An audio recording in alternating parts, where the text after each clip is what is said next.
coming on the rain. I was driving into town from Tarrytown, and we were guaranteeing rain by 3 o'clock. I guess it waited until I ran here. So my name is John Brady. Some of you know me. A couple of you are my students. Which is nice. And it's good to be back in New York. It's my favorite mandala. I lived here from 1979 to 2008. And anytime I come back, it's just like you go back into my little mandala. Like I never left. It feels so good to come back and get a boost of the energy. Some of you know that I went into a 3-year retreat back in 2010. I decided to do it at the 11th hour, and some miraculous karma came together, and I built a house in less than 2.5 months, which was unheard of for down the mountain at the time, with the help of my students and colleagues and friends.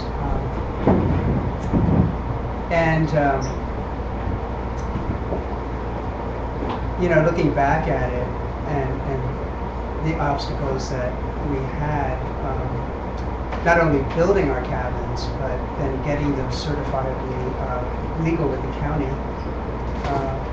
Where's Joram? He was there. He was building probably 5 or 6 of our cabins.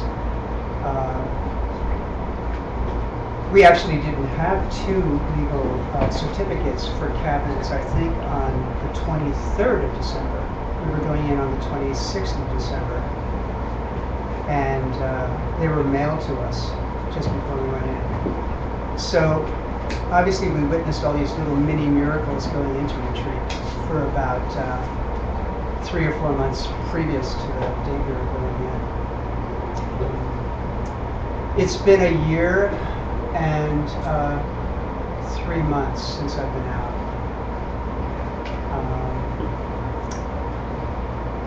It's not a smooth transition to come back to this world. It has its beauty, but as a matter of fact, the first day I left the land was 2 days before we actually officially came out, because I had to get a license, and I didn't realize, but then I could apply for Social Security. I had reached Social Security age. And one of the angsts that we all carry, just as we may still carry as retreaters, is where the hell were we going to fund ourselves? What were we going to do to maintain a life? None of us had jobs. We all gave up all of that. We did some brainstorming, mini conferences and retreat 2 weeks before we came out to see what people were thinking about and how they were going to handle their exit financially. So needless to say, when I did go to the Social Security office in Wilcox, no, it was actually Safford, this little Mormon town about 18 miles from about 28 miles where our retreat was being held. I walked in. I had to have the drivers and my host who was driving me go like 40 miles an hour. I couldn't handle the car velocity. It was just, I don't know, it's just a strange phenomenon where you were absorbed in the landscapes, but at the same time it wouldn't jive with the miles per hour you were going. It was the strangest sensation. I ended up going to the Social Security office thinking I'd get maybe a little bit of money, not even knowing whether Social Security still existed. It's a small town, very small Mormon town. And the woman looked at me and she said, "Mr. Brady, you had some good earning years in your life, didn't you?" I said, "Yeah, I paid 33 points every week to the government." And so And I thought, well, maybe I'll get like 12 grand a year. And she said, no, no, no, you're going to get $24,600 a year. And I thought, my God, that was like an enormous amount of money in my mind. I could live on that for at least a year. So that went off the table. You know, we were trying to see how to get our lives, you know, clear of the pre-angst of getting out of retreat. So the money thing went off the table immediately. I was so happy. I started actually loaning some of it to people before I actually got my first check. It's just, you know, people were in debit situations as they came in. And so the next thing was housing, where I was going to live. And we got out officially April 2nd, 2014, which there was some pre-internet experimentation going on with some of us. We were allowed to go out to try to organize our future life a month before we officially came out and crossed our borders, our boundaries. I would meet some of my colleagues coming back from the temple where there was internet access, and they would come up to me and say, like, don't go out there. Like, don't go out there. Don't get online. Like, we're just going to go home and get under the covers. You know, and I said, like, come on, I can't do that. But the sense of what happened to them when they got online was so real. Like, you know, some people got sick. So I began seeing these reflections of how sensitive and how deep we went. I mean, these were kind of like incidentals, but I thought, my God, are they just exaggerating? One of my students came in. The first student that came in spent 3 days with me, and we had a very little window of gearing up to seeing people 3.5 weeks before we came out. And we had a council who would do a grassroots campaign to all of our 3-year retreaters to say, okay, what do you want to do here? When do you want to let people in? And amazing kind of experience to do a general consensus of trying to get everyone on board with the same policy.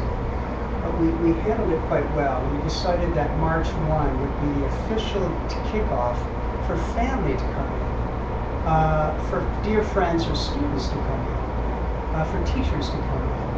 And we limited it to no more than 2 nights and 3 days. So one of my students came in, and he had injured his arm, and he really just wanted to see me. And we had a beautiful connect. I went out to escort him, and his wife called on his cell phone. And he said she would love to say hello. And he handed me the cell phone, and I picked it up. And I felt that zap into my brain. I mean, it was a zap that went directly into my brain, like some kind of a thorn almost, a feeling of piercing into the brain. And it confirmed that we had gotten to this place where, my God, you know, all those rumors you heard about electrical energy systems affecting your physiological and subtle body are true. So after those mini crises, we finally marched out to 165 people that we showed up at a gate waiting, and the feeling was it was so beautiful. Here it is, you know, we're getting kicked out of the nest. We've got to get ready. All of us except one person came out, and then the carnival began. And we began to immerse ourselves into the world again. Luckily, a very kind woman who was trying to sell her house gave me her house in a place called Sedona for nothing. I mean, to New York standards, a 3-bedroom house for $800 a month, which my Social Security paid for it, including utilities. A student let me borrow a car, and I took the house, and it was a perfect plateau to enter into the world.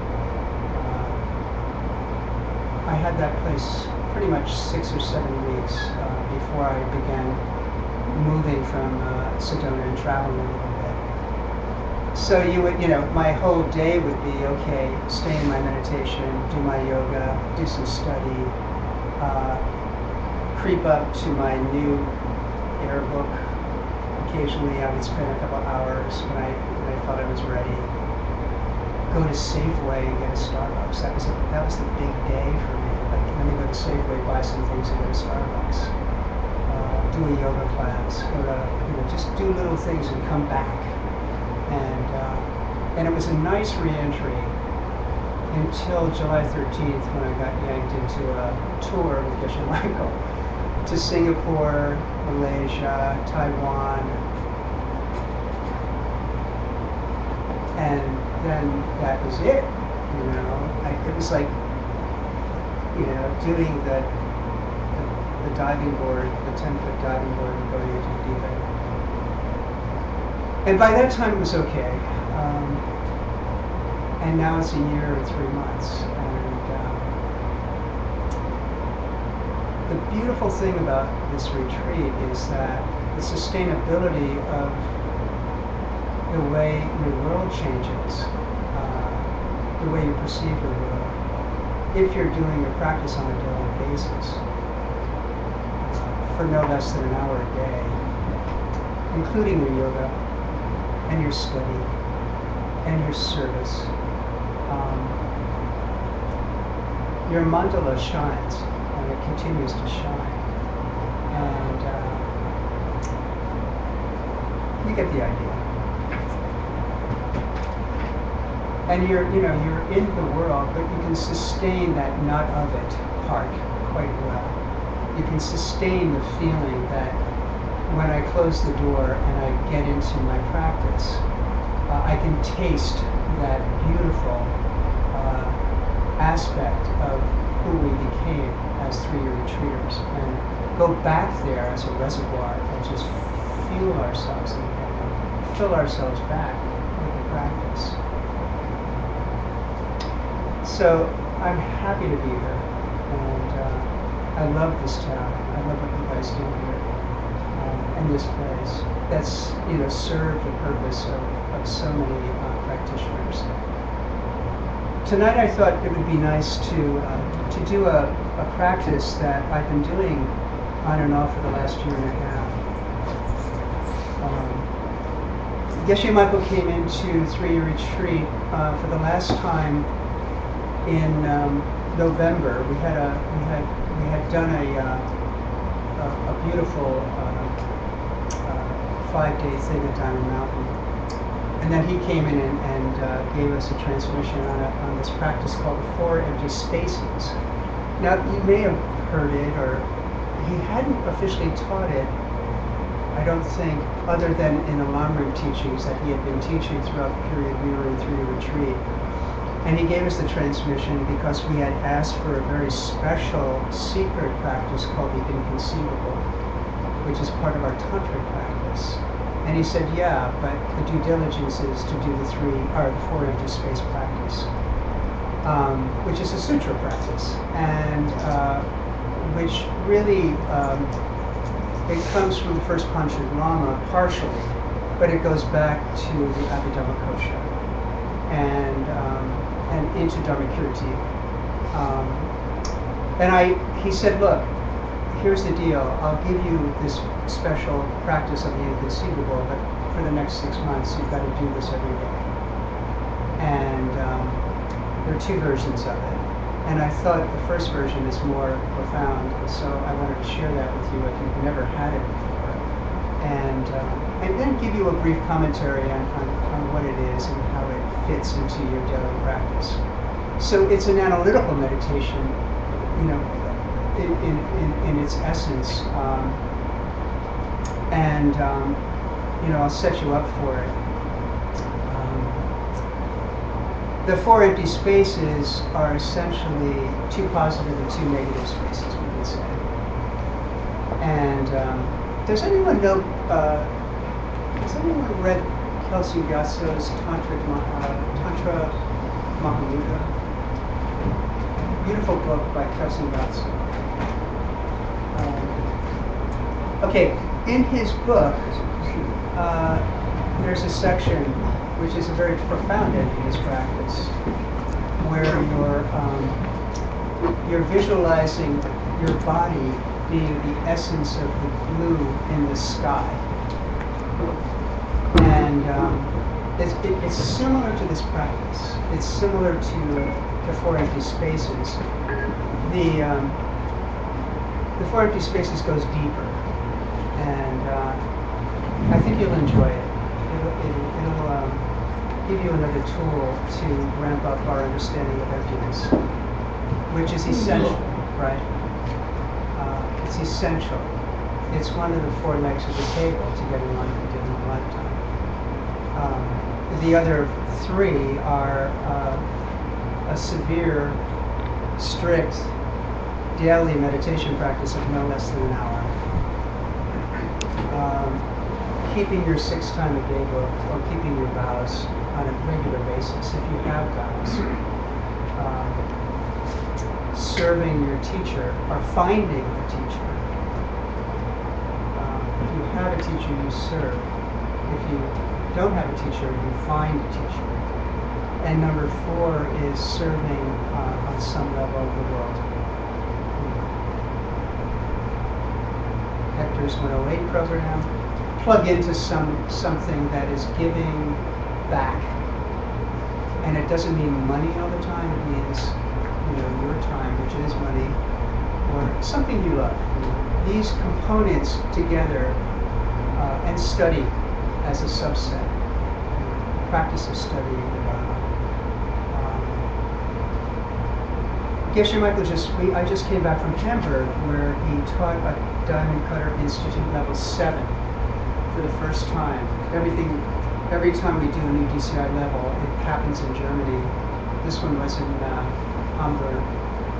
And he taught Chichedra, which is a profound teaching on one school of emptiness.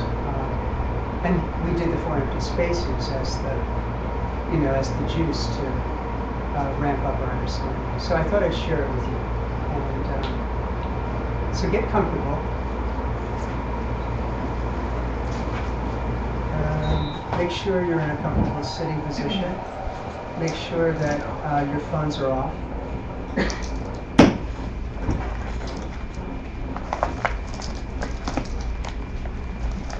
If you have to cough or blow your nose or fart or whatever, get it over there.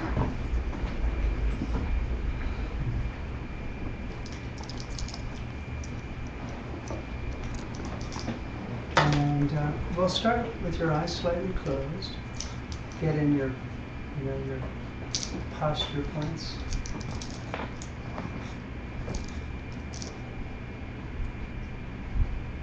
Start with your breath.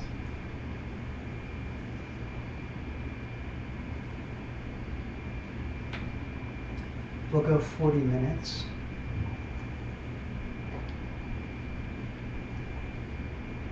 So check in with your breath and see first, where is it? Is it in the top of the lungs? Is it in the middle or the bottom of your lungs? Where's your breath today? How deep are we breathing? How shallow are we breathing?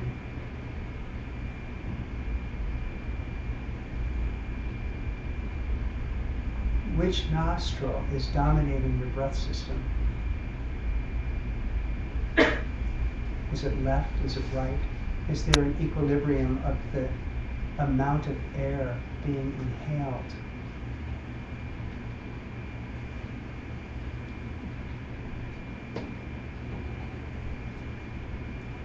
Get in touch with the places that feel tight. Breathe into those places.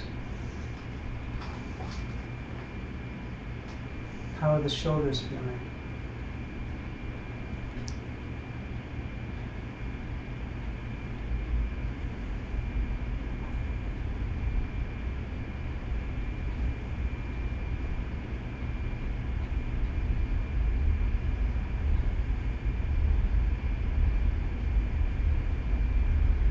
Get a sense of tucking in the lower belly slightly.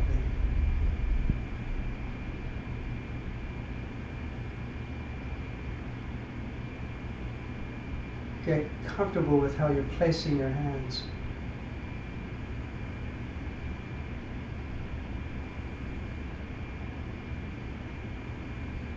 Are your shoulders relaxed?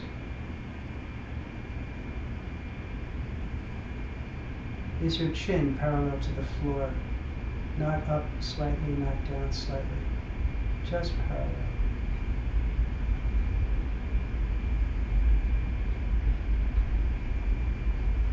Sometimes it's good to put the tip of the tongue about a half an inch away from your upper teeth and just slightly touch the roof of your mouth.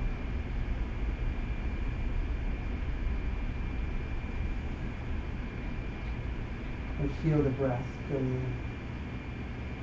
How long is the pause between the breath?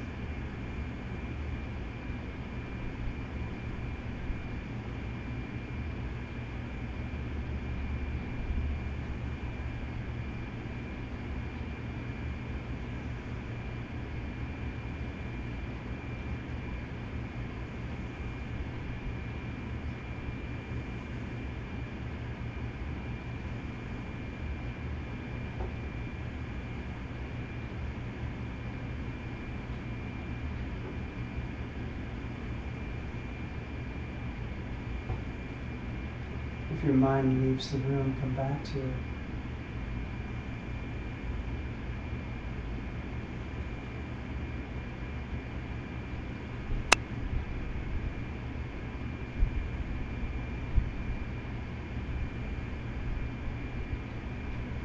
Always come back to the breath.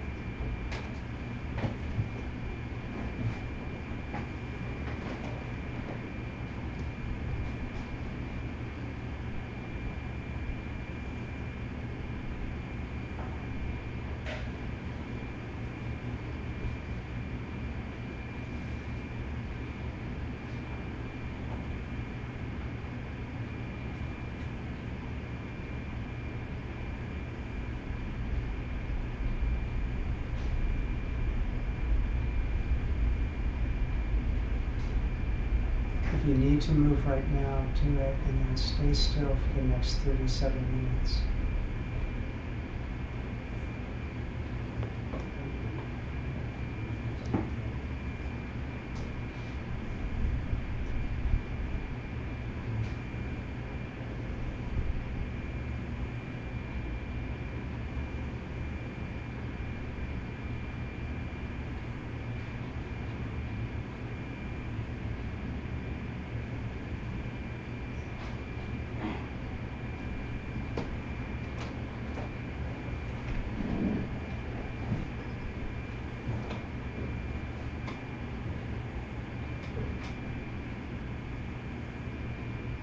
Let your mind accept the sounds that are happening around us. Don't avoid them. Let them in. Let them come and go.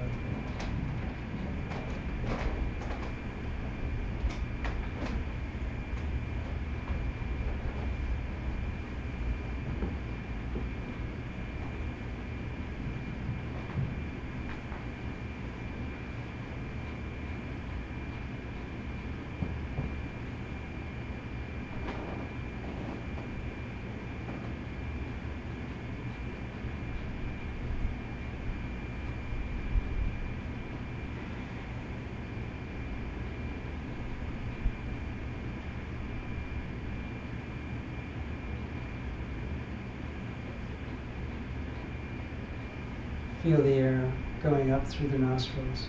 Feel the warmth of the exhales. Get in touch with the breath.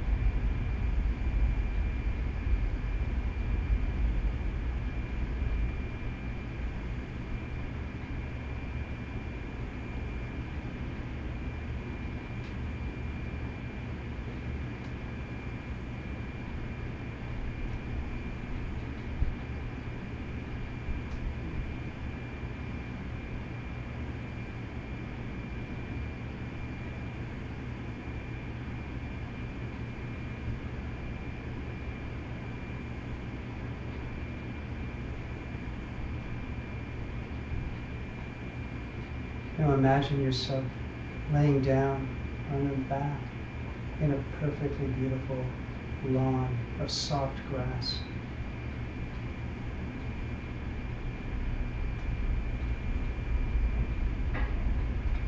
Maybe imagine your arms behind the head, hands clasped, just looking up at the sky, completely relaxed. The softness of the grass. Probably don't have your socks on. Feel the coolness of the ground, the softness of the grass. And you're looking up into a perfectly blue, cloudless sky.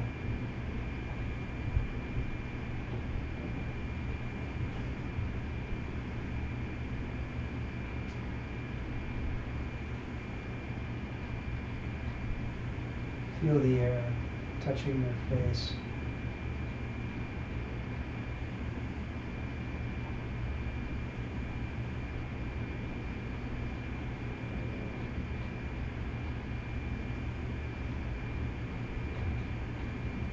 Maybe the sound of birds in the air.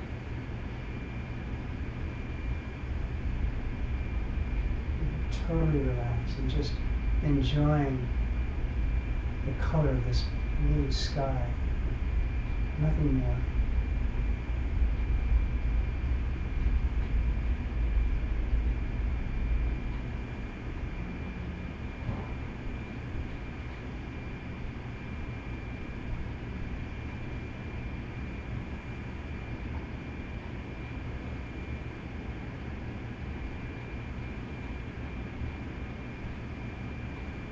If the mind wanders, come back. Put yourself on the grass. Just relax. Always come back.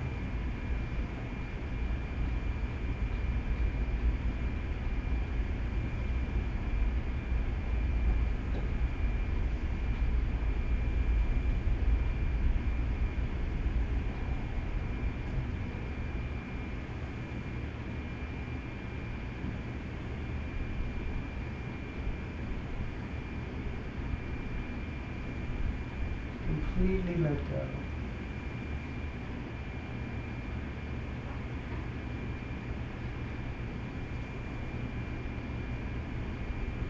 And we'll stay here for a minute or two more.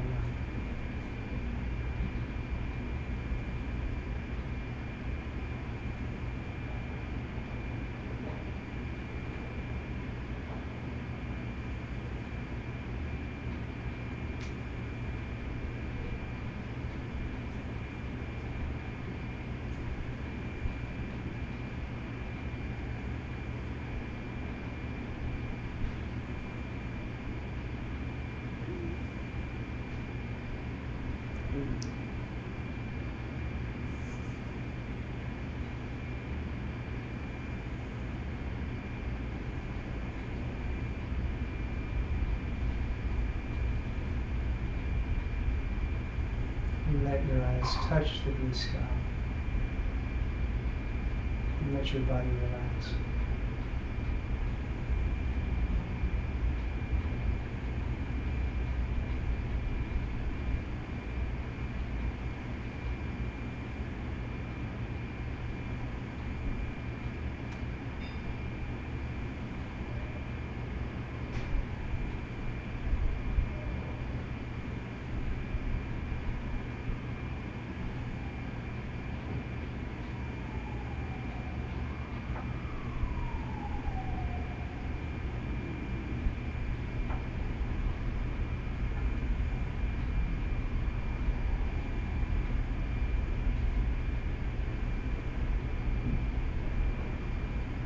Now the sun is beginning to set.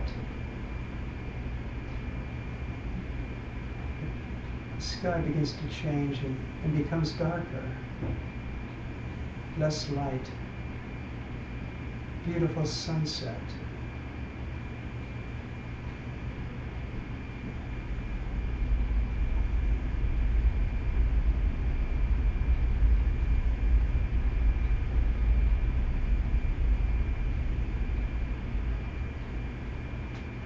And the nighttime begins to conquer the sky, and the first stars begin to appear to you. as you lay in the grass.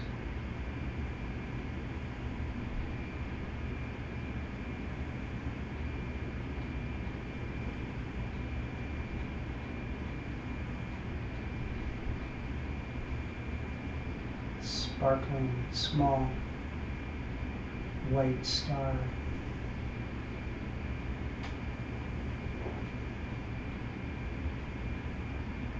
Then another.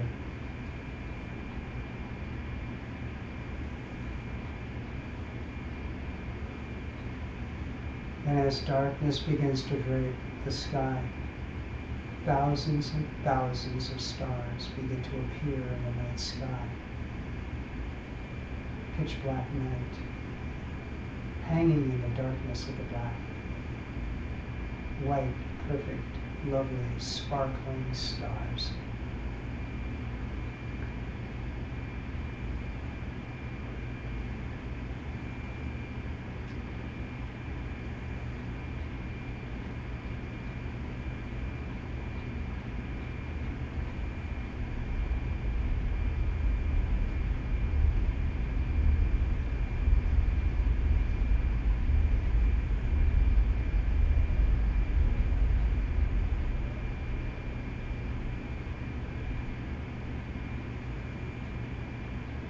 Enjoy the night sky, the blackness.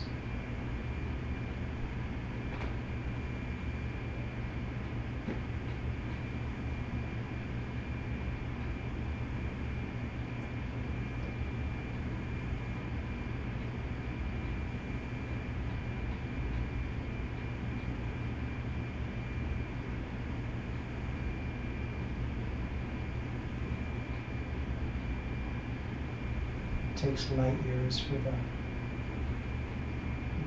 beams of white light to appear to us. Enjoy them.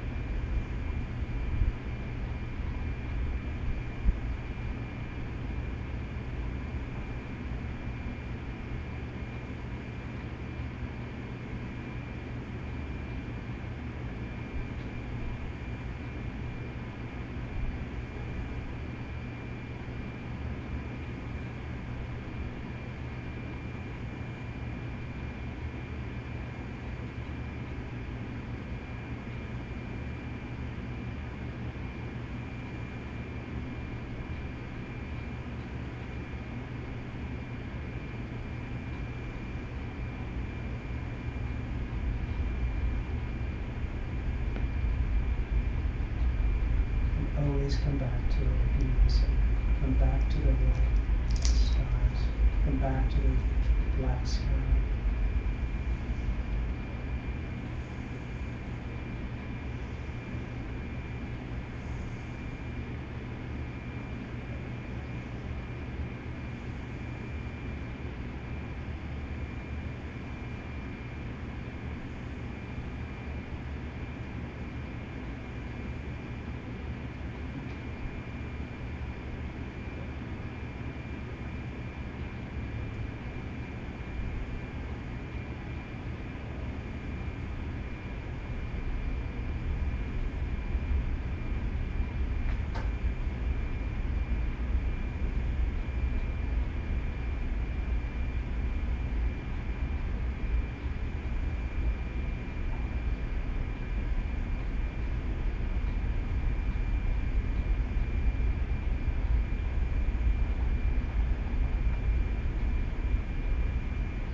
Now come back to your body on the grass.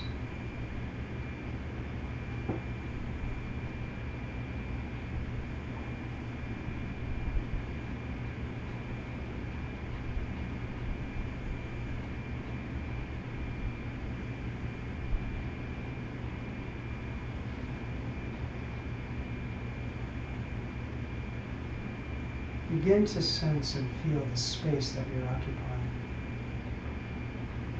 on the grass.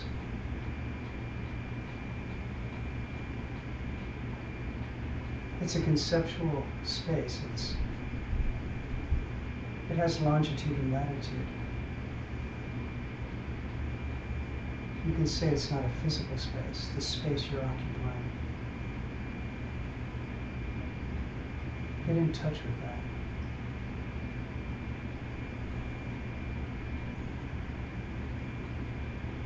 It's the kind of space that if you rolled out of it, it would of course still be there. And then when you rolled back, you would occupy it again.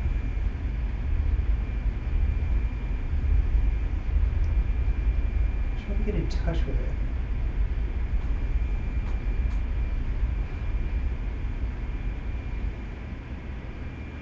It's not the kind of space that when you occupy it, you push the air away. It's not the kind of space as when you pour a bath and you drop into the bath and the water recedes and goes over the edges. No, it's not that kind of space.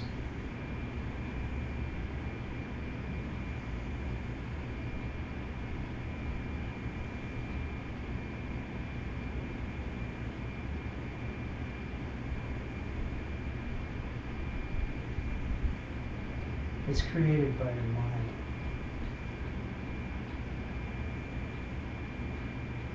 It's something you occupy right now, lying down in the grass.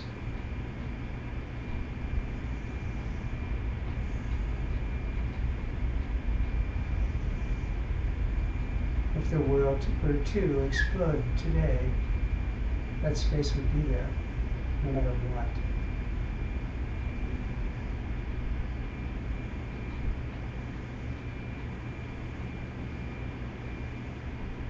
It's unchanging. You can get in touch with it.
It's not a space that can be measured like between the walls of this room.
back to the grass.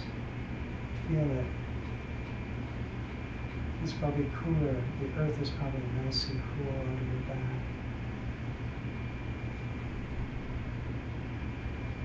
Look back up to the stars and see their beauty, their light. Imagine there are mountains in the distance. Maybe a few trees surrounding where you're lying down.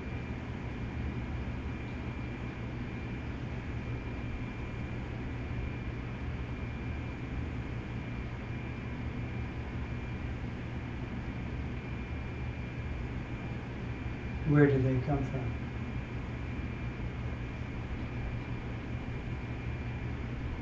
The gases that mold the stars. Jittering light that reaches you after light years of travel. Where did that come from? The mountains that were formed by eruptions of volcanic actions, movements of earth. Where did that come from? The trees that reach deep into the earth, absorbing nutrients, and minerals, and water.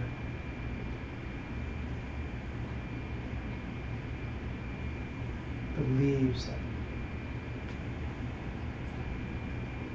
exhale carbon dioxide, or oxygen and inhale carbon dioxide. Breathing. Get in touch with that. Where did that come from? Where did all of these aspects of this beautiful sense of nature come from?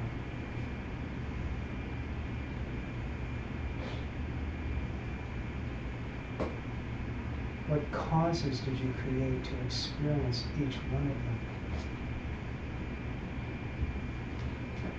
From beginningless time.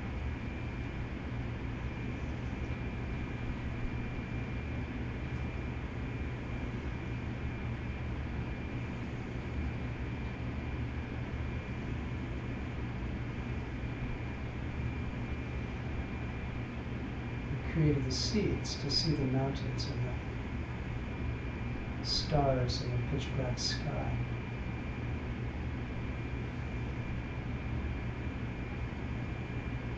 Created the seeds to have trees and grass and earth to hold you.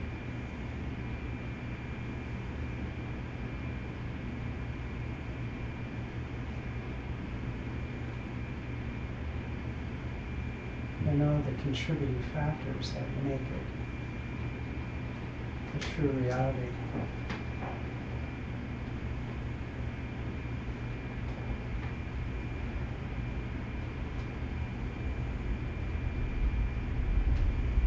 And what about the causes of those seeds? Where did they come from? The causes of those seeds. Who created that? You did. From beginningless time.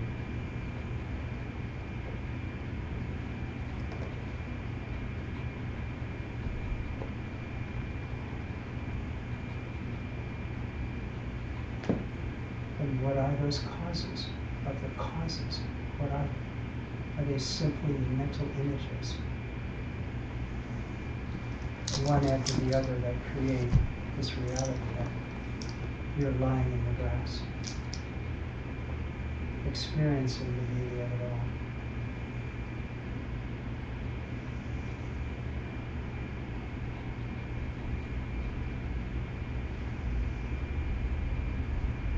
Now for a single moment, when I snap my fingers, blink it all out.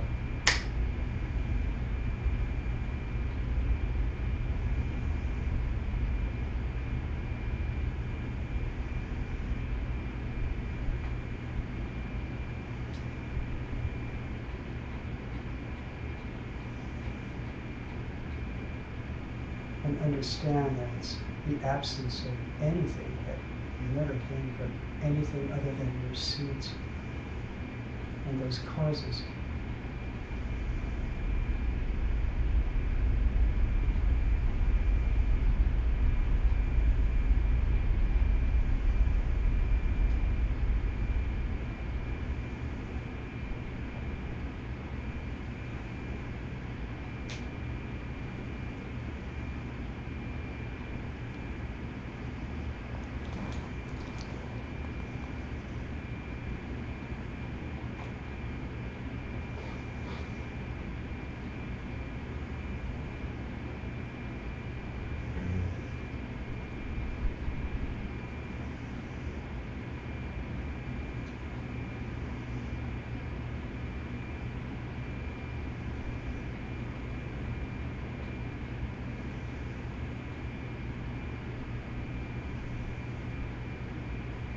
Come back to your breath.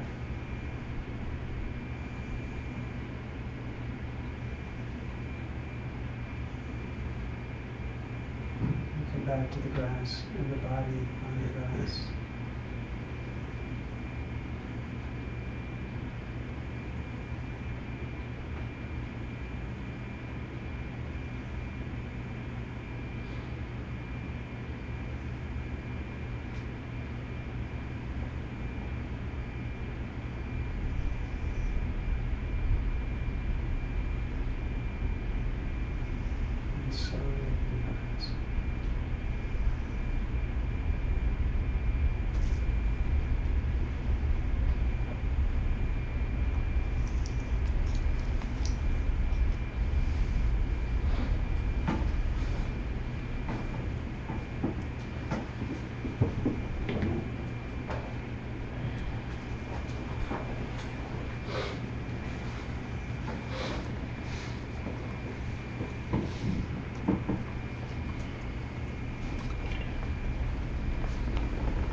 It's called Emptyt, and it's, again, as I mentioned, it came from the first Lama, this practice, partially, but it originates around 300 AD in the Abhidhamma Kosha. And I find it beautiful. It served me well in the last 6 months of my retreat. It became my morning practice solidly every day. And you get a sense of the spaces. I think you see that the first space is simply a way of relaxing, right? It's a way to get into a state of mind where you let your mind relax. And looking at the blue sky is actually an antidote for the condition of lung, which is this imbalance of wind in our body. That's what the Tibetan medical doctor would give you. That say, go to a mountaintop and just look at the sky in all of its infinite surroundings to get your winds more balanced in your body. So it's a positive aspect. It's a beautiful a way to chill, to get calm, to give yourself permission to relax.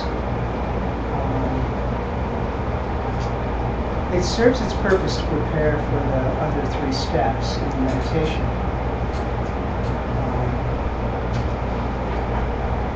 The second is a little bit deeper. It's still a positive thing because it's dark blackness, it's sky and stars, and but it's a bit deeper because it intimates that it's a void. But that space is still measurable. It has a distance between the stars. It has a distance between the light of the star coming and into your eye, which is not really what's happening. But it has this distance. We can measure a light year distance to a star now. And so it's that space in the blackness of what we can say is a void that is quite spatial in relationship to our minds, but it's still a positive thing. It's still a positive thing.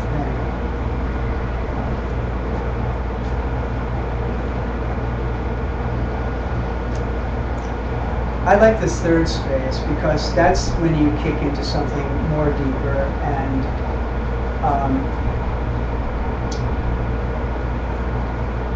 we all know from ACI, right, that there are a few things that are unchanging, right? And what is one of them? Space. Space. It's an unchanging thing. Give me another one. Emptiness when you're in it. Enlightenment. Well, yeah, that's true. The Buddha is the Buddha is unchanging.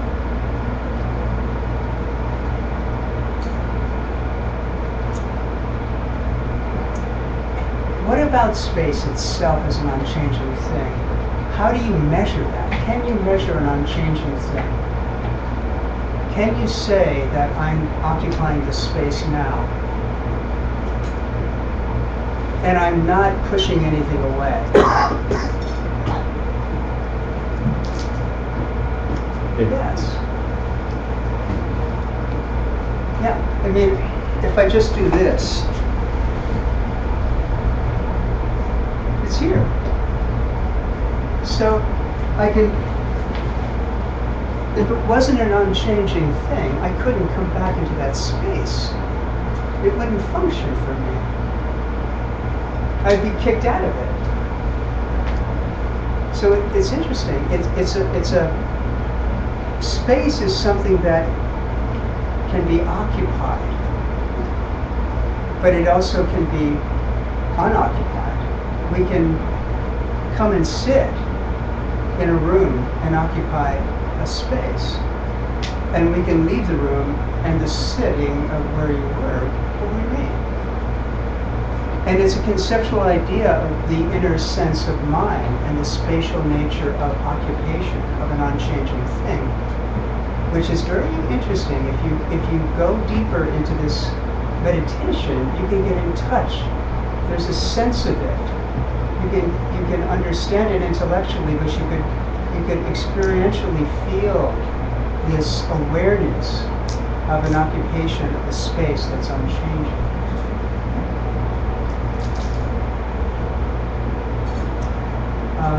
Its location, right? If it wasn't for that, we wouldn't have this room. We couldn't have the floor, the definition of space itself. The fourth is really wonderful, but it's tricky, because this practice of the four empty spaces is a trick to try to drop you into the direct perception of emptiness. And when we went through the idea of the causal nature of things that we sense and perceive in our world, in the DCI system, we don't use karma, we say seeds that we planted that create our reality now. But here we are, on the grass, and we're visualizing the environment around us, the mountains and the stars and the starlight, and the causes and the contributing factors that made these things that we can perceive.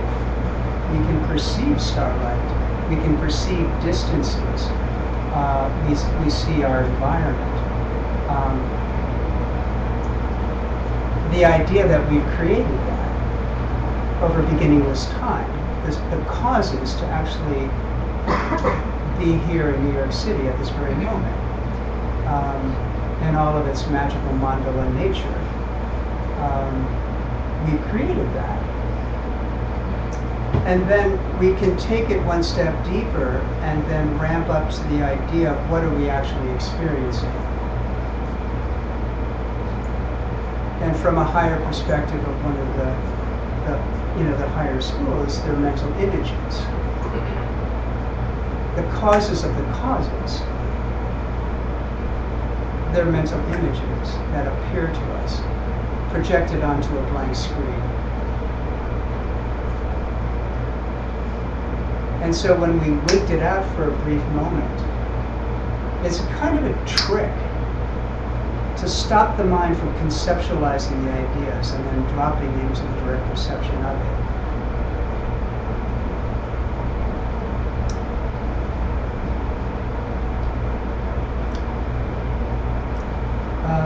Actually, Michael was reviewing this last weekend, and I wrote down something that really was one of my favorite quotes. If there wasn't a general absence of things that are not coming from you, there would be no place for the dependent arising of things to exist. We need that space, that unchanging negative aspect, for the mental images to rise and then to be experienced as a world. And it's what, 65 a second, 64 a second? Right? Billions and billions and billions of Carl Sagan's seeds going off in our minds on a daily basis to create our reality. So the four empty spaces, you can have fun playing with these conceptual ideas of different positive and negative aspects of the mind. And going backwards, as we did tonight, you could have a eureka moment, or 2, or 5, or 12, to taste something that maybe you haven't tasted in your meditation. So I thought I'd share it with you. Any questions? Yes. Why might someone have some trouble rubbing up against the third kind of emptiness? I found myself having a difficult time conceiving of that, or being like, oh, is it this? Like, is this the kind of space he's talking about? I had a hard time identifying what, like the flavor of the space. Yeah, because we're thinking that we're removing something to get into the space itself, and the idea that, okay, I go over here and then I push the air out of the way, and then I go into that space. And I thought the idea of, like, you jump into a bathtub that's overfull and then everything flows over. It's not that kind of a space. And so the parallel of that metaphor is emptiness, right? That there is no boundary in this conception of this space. And that our consciousness can, like, sit in that space. And we're trying to get to that place. What happens to the consciousness? I mean, if the bomb hit New York tomorrow morning at 11 o'clock and we evaporated, our consciousness would still be here, occupying some aspect of a destroyed New York. So it's interesting because it's conceptual. We can't feel it. We can feel it in the sense of a mental construct that it exists. You can conceptually understand its existence, and that's it. When you get a taste of that, it's really fun. It's not like a space that we perceive as existing in our minds. It's different. There's no boundary between the space I'm occupying to the level of the skin on my face and the space directly next to the skin. There's no separation. But we tend to think that there's a separation. And we're looking for that non-separation of occupado, right? We're occupado in this space. But we can move it.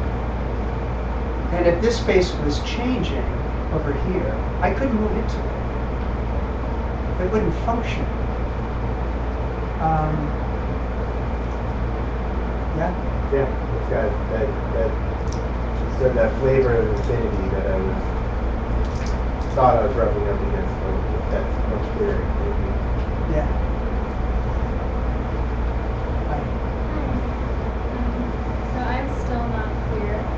my question is, in unchanging space, can two changing objects inhabit the same unchanging space? I didn't, tell me the last part. Can two changing objects inhabit the same unchanging space? The same unchanging space? No, you couldn't put the Starbucks green tea latte in the same space that I'm occupying. Right? I mean, I couldn't put these flowers here. It wouldn't work. Right?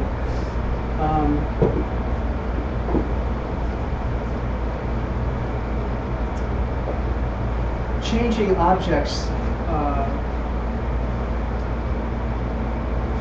are, always moving and changing, and the impermanence of their nature.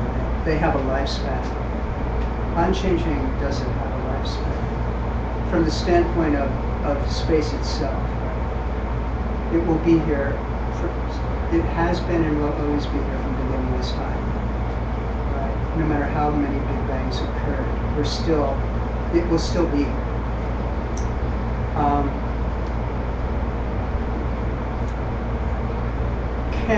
What were you implying about a second thing that could occupy a space? I guess I'm just trying to test where the boundaries are, if any. But it seems like unchanging space is just a stage where everything is taking place. Right. It allows us to actually experience what's dependent arising in our minds. Everything that you see in a given moment, in a given day, is what it allows us to do. So your experience of the dependent arising of what the perception of this evening and every part of this room, it allows it to be experienced. Is everyone in this room experiencing the same perception of the room as you are? Because of our karmic seeds, we have a tendency to see things slightly differently.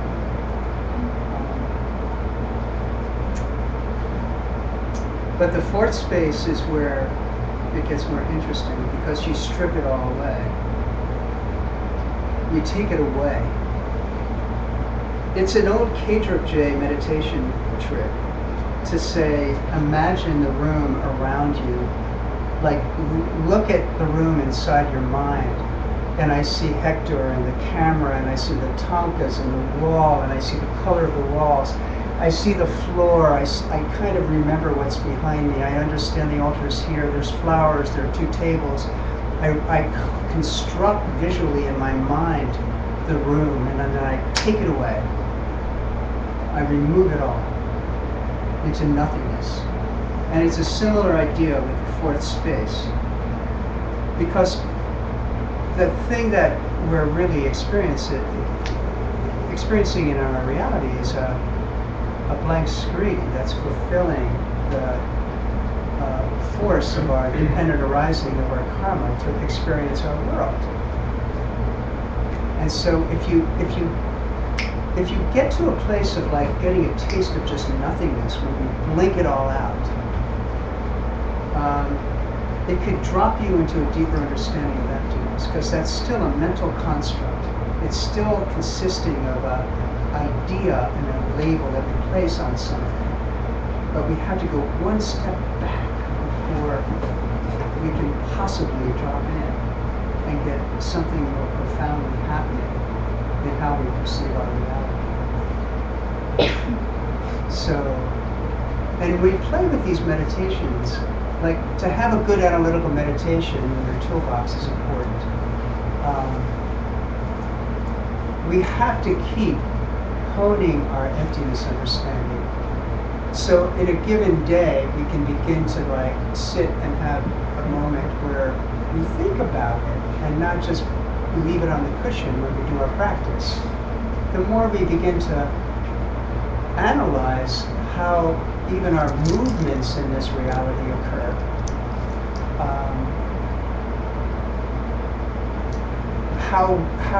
how we understand the mental images that arise that create our outer world. If we slow those processes down and think about it during the day, you're doing a good job on your cushioning. You should not think about it. You should be thinking about it every day, a little bit. How do we remind ourselves of that, the ultimate nature of everything? You know, equally empty of itself. So,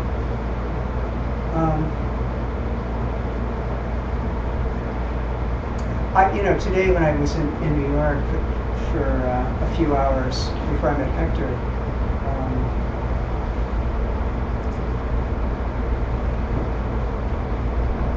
I was watching how people were moving in a restaurant. You know, just watching their movement and how they sat down in their chair, how they lifted up their fork, and how they, you know, and just like playing with the idea of space itself and the beauty of space that allows us to do anything, that expresses most of any aspect of who we become and who we are. And to analyze that, to compare it to what emptiness could be like. What could it be like to drop in for a few moments in the direct perception of emptiness? When your conceptual mind is done, it stops. What could that possibly be like? And so you have to play a little bit with the ideas, not just on the cushion, but in your life. But, you know, during the day. And it's fun. It's fun, you know. If you're the creator of your perception of your reality, playing around with these ideas can modify what you like and what you don't like in your reality. You can design your reality, couldn't you? You can take out what you don't want in your reality and place in what you truly want in your reality. Because it's changing. The mind is like cause and result, cause and result, cause and result, cause and result. At any given moment, we have the opportunity to change our future, and that's cool. We can do that to what we like for the benefit of all beings.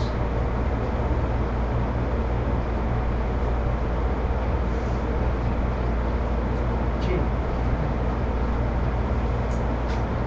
Why does it go from the blue sky to the dark sky?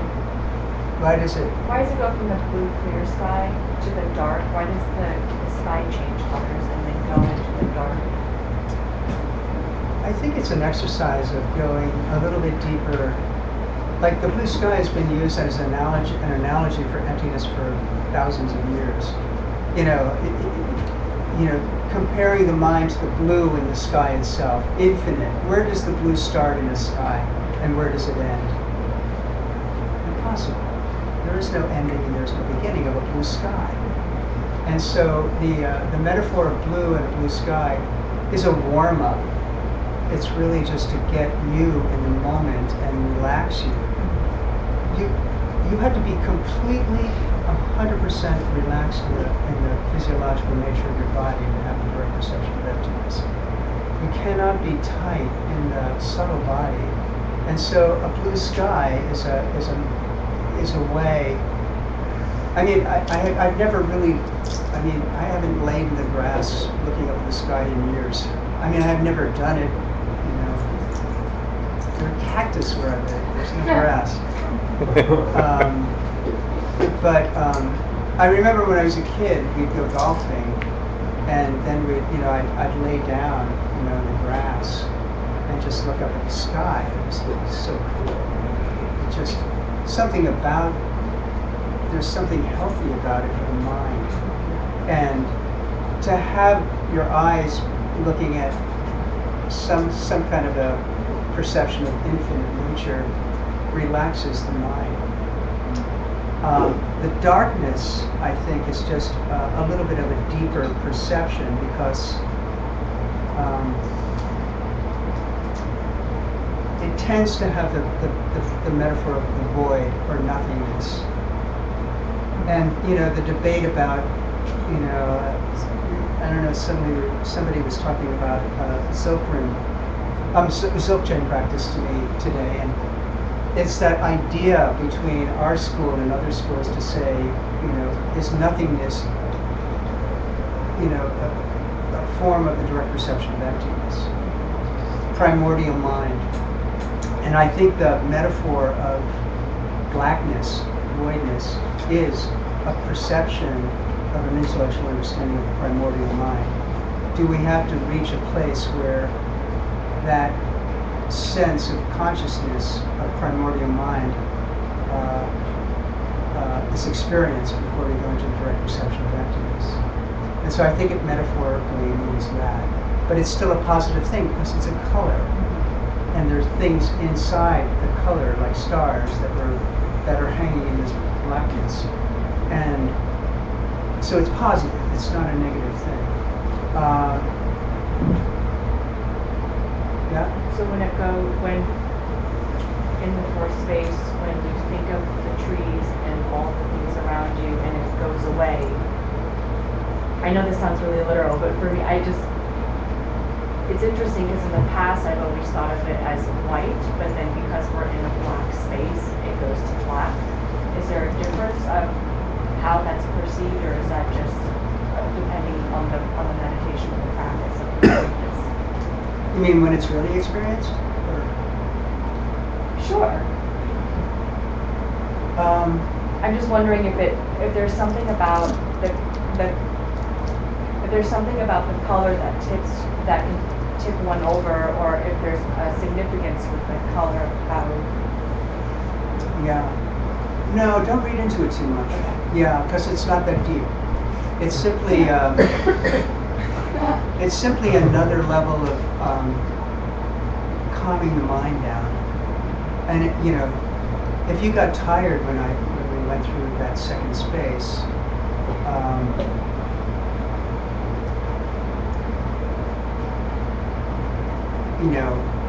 it didn't do its job. I mean, it's not. All we're doing is we're warming up the mind a little bit to play with these variables and positive things before we go into the next deeper level.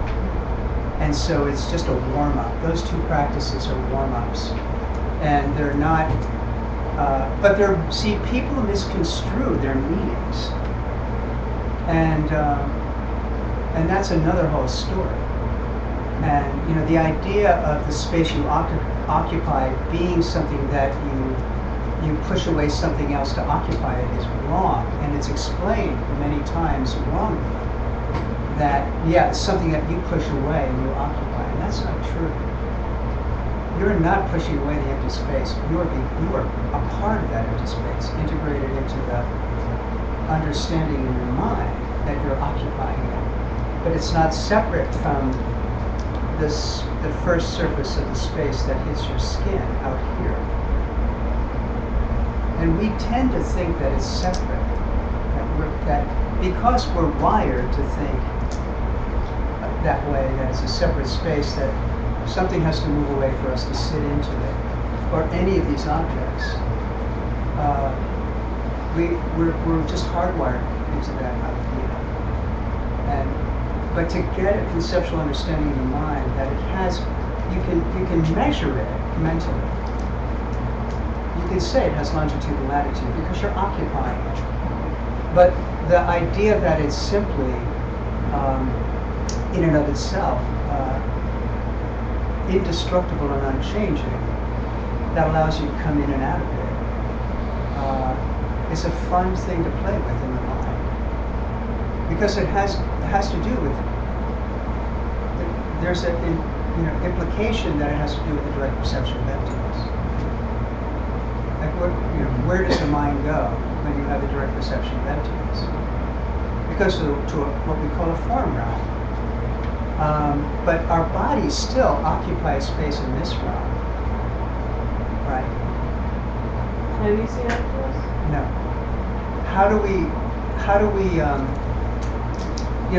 How do we gauge that consciousness then? if we have to go to a different realm? How does it get there? How do we do that? So I love to play with it, because if you get in touch with that space, conceptually, mentally, I think it's a big seed planter to understand Emptyt deeper.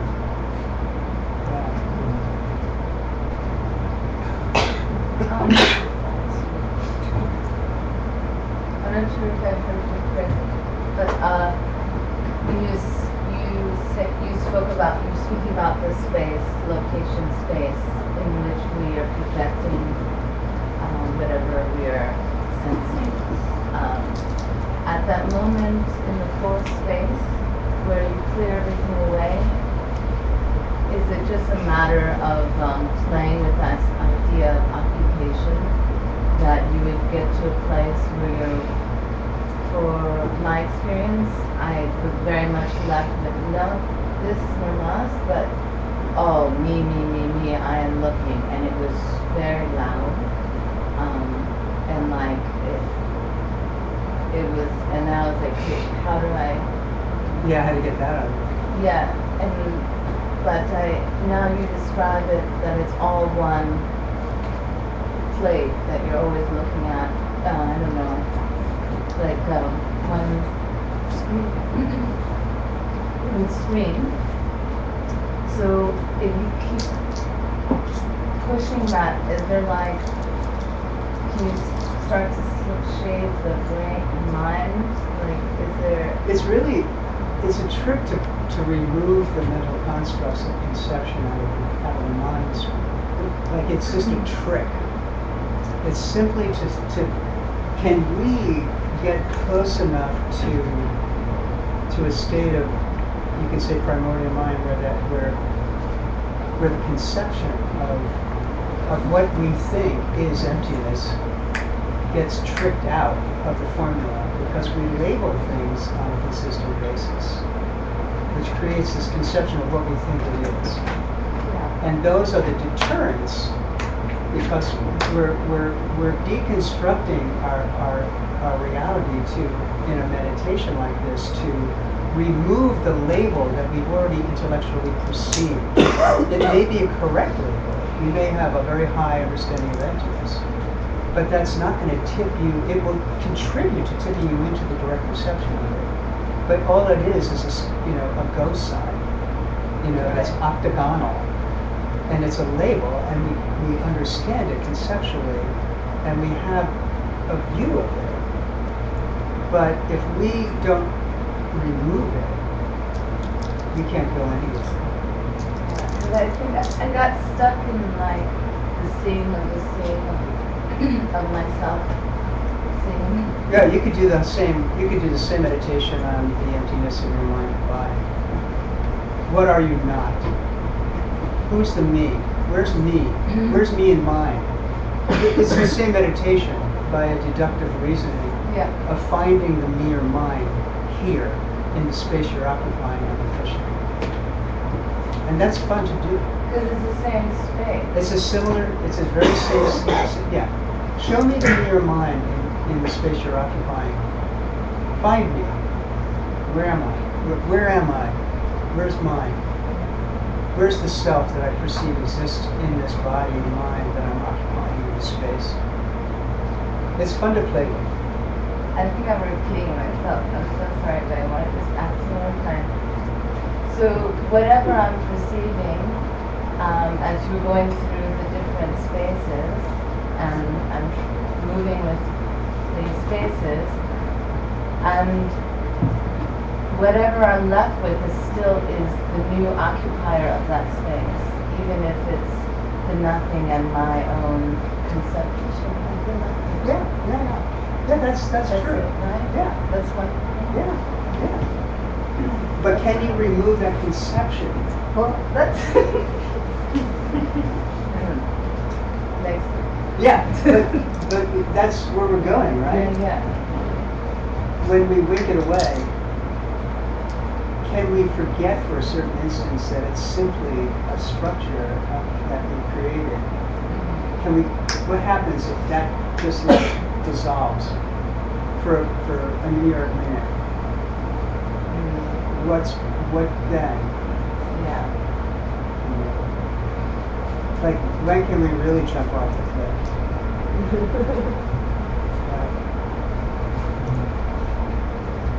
And the reason why Tantra functions is because you add a component called bliss. And it's much easier to jump off the cliff if bliss is a subjective state of mind. It's much, much easier. And it can be a component to letting go of, primordial fear. We don't like. We get close to an edge, I saw, like, somebody on Facebook had this video of this thing where this guy looks like Batman, and he takes a leap off a cliff, and he shoots down. It must be 1,000 feet down, and then he has this kind of wing thing that just brings him up. I don't know. It was on Facebook for a while, and it was very cool, And you saw the hesitation, that moment of hesitation in his, his angst, like, I hope there's not, a pinpoint air hole in this left wing of mine. And he just took the dive, and then, you watch him scoot up, and then just, sail for a while. And I thought, my God, that's cool. Can we do that with our minds?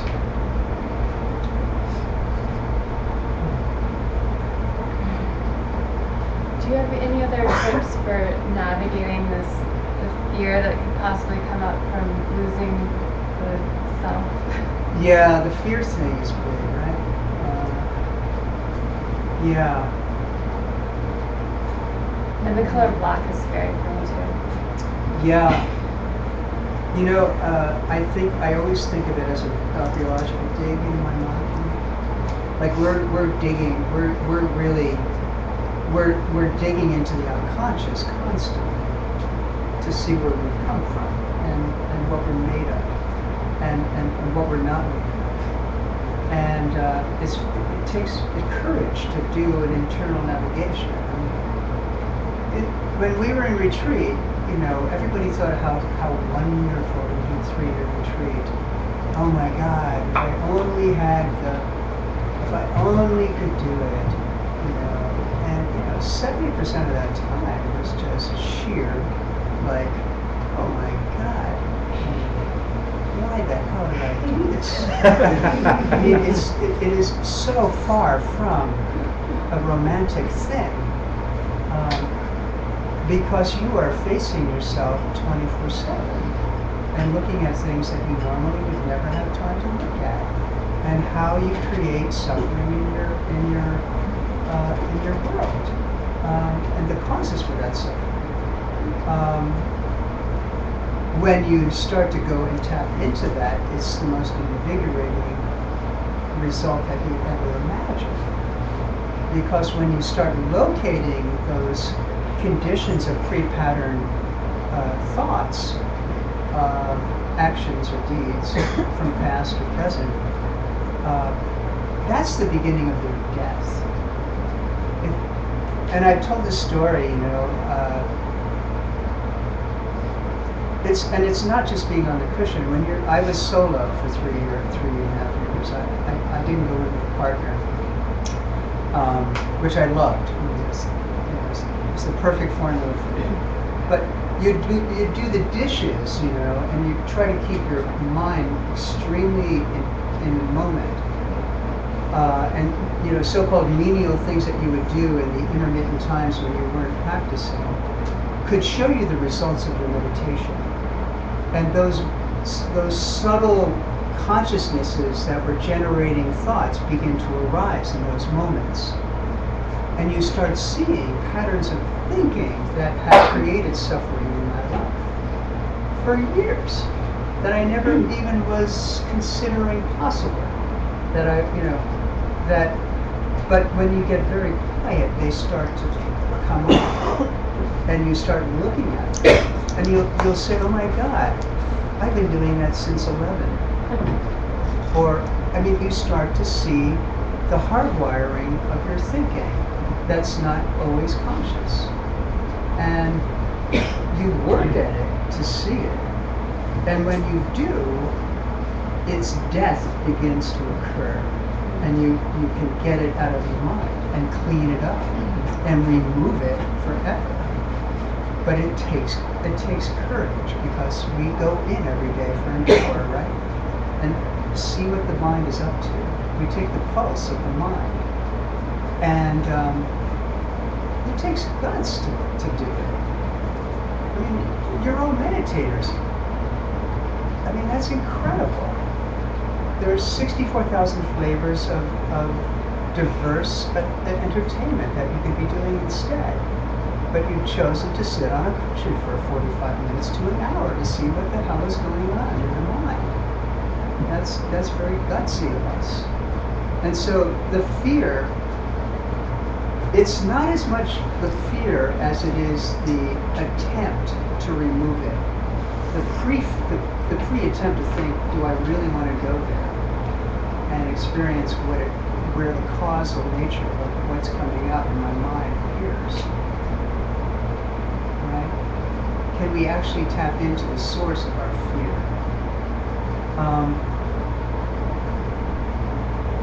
Death meditations are good for that. You know, they're good for that. Because really, when you turn 60, which you have a long way to go, you know, suddenly the window of opportunity is a rude awakening, right? I mean, it's just like, oh my God, you know, am I going to be around in 5 years? Am I going to be around am I going to experience my 70s? You know, my God, that's only 10 years away. And it's weird. I mean, we have our midlife crisis, but when you start to push 60, it's different. You know, I have a pretty good long life in my family, but that doesn't guarantee that, you know. It's a very interesting thing. And I don't waste any time with it, but death meditations have been a part of my practice for years. To actually get it, and it's part of the tantric traditional practice. The aspect of the dissolution of dying. And it helps with the fear, because a lot of the unconscious is basing ourselves. We do not think we're going to die tomorrow afternoon at 3 o'clock. But if we say we're going to die tomorrow afternoon at 3 o'clock in our meditation, what would that bring us? Where would it take us? What navigation? What would we do? And it helps with the fear thing. It helps with the fear. What happens, I mean, you know, how many people come to this practice because of something that happens to them, right? A tragedy or deep suffering, or, you know, a sudden loss of an unexpected death in the family. But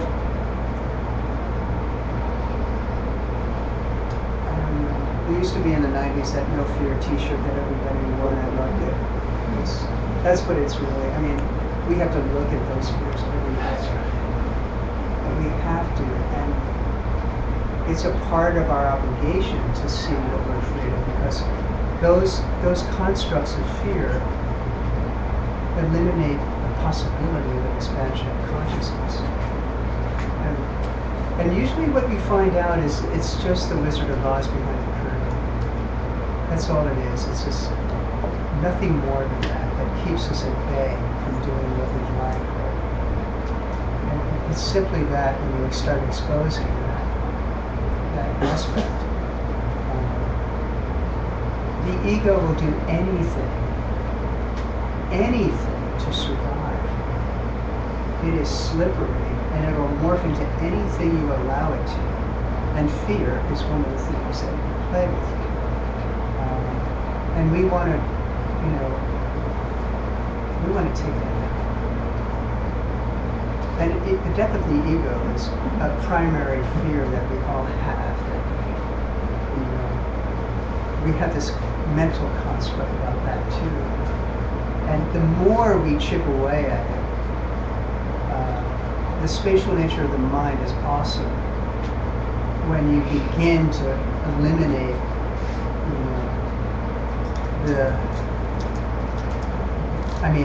just the misperception of what that is. So we do go through a death process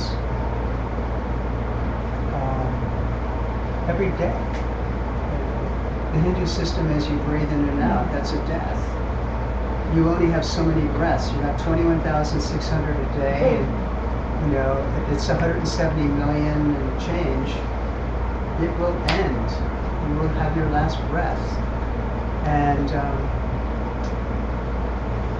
so why not die before you die? I mean, that's my shtick. Can you give a brief synopsis of a death meditation? Oh, wow. A death meditation? Yeah, the traditional one is, okay, you get up at 8 o'clock and then you confirm that at 11:05 you're going to breathe your last breath. And play with that a little bit. What would you do? How would you choreograph your day? What would be the most important actions you would take, and how would you orchestrate that? That's usually the one that is taught. One of them.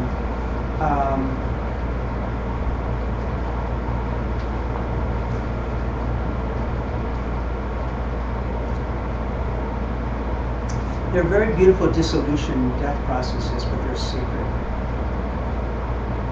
And they're very beautiful.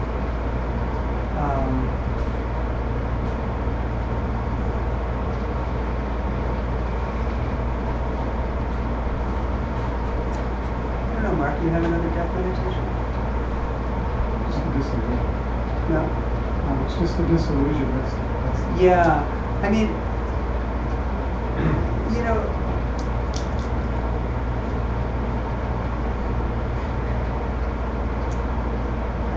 Shavasana is a hell of a good place to have a death experience.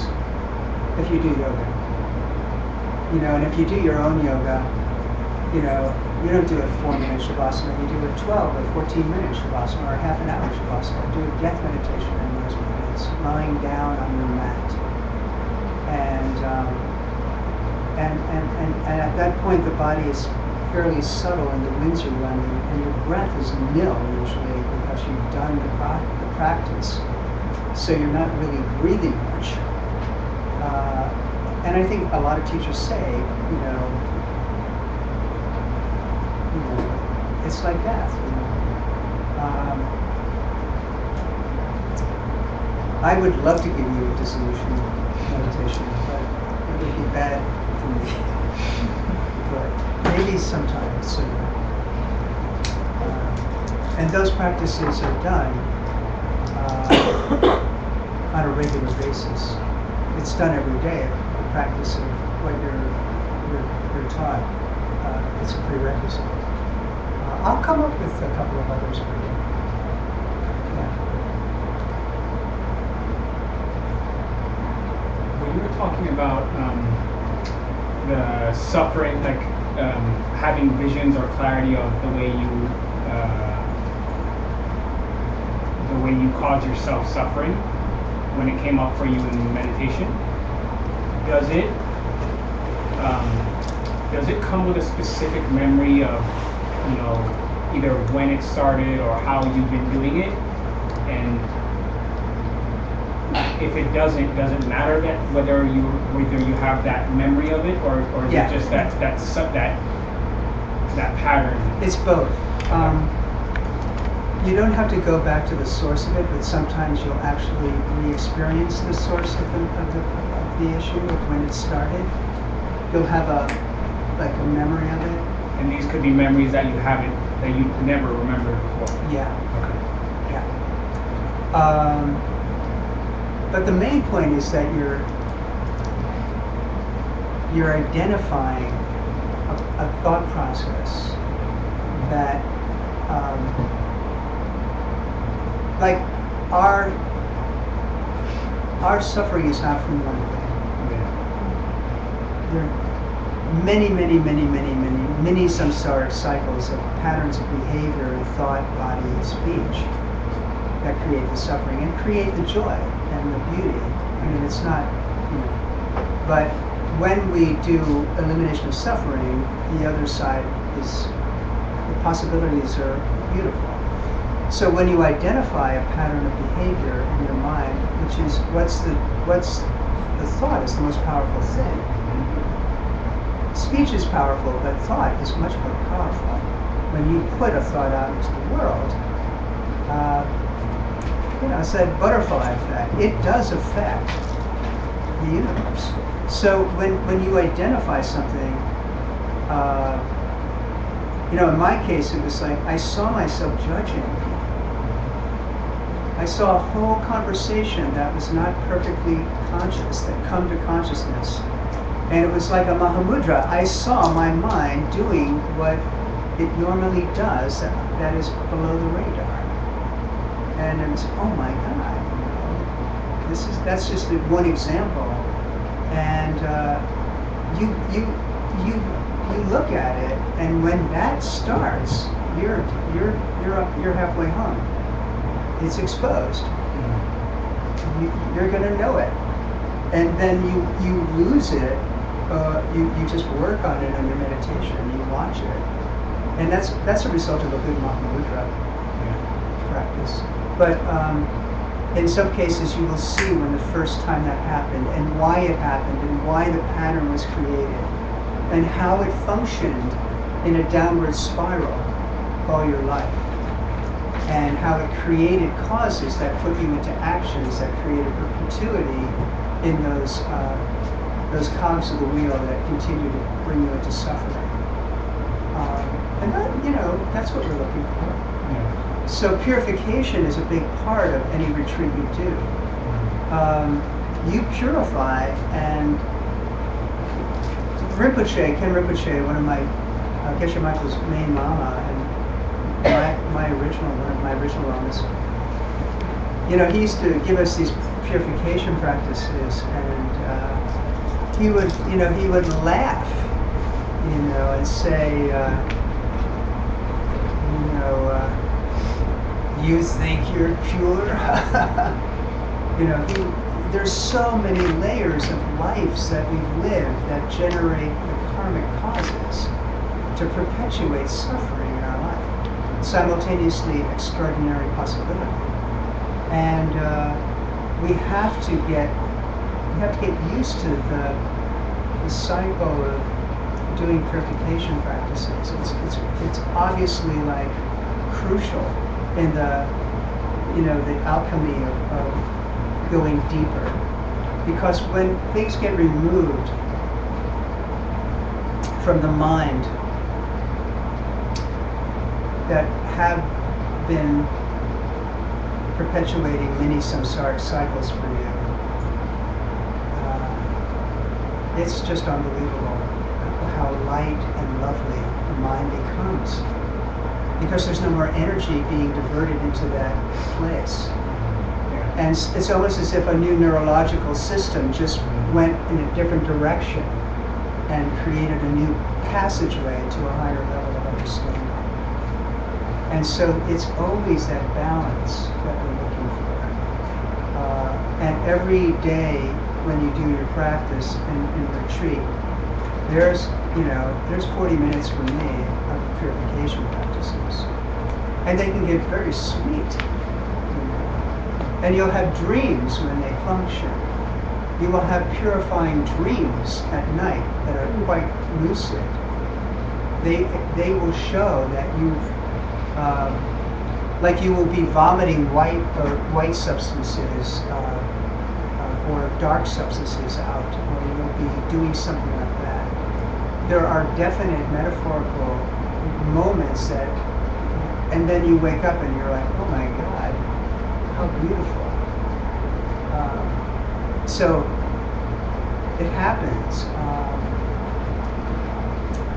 It happens. Any other questions?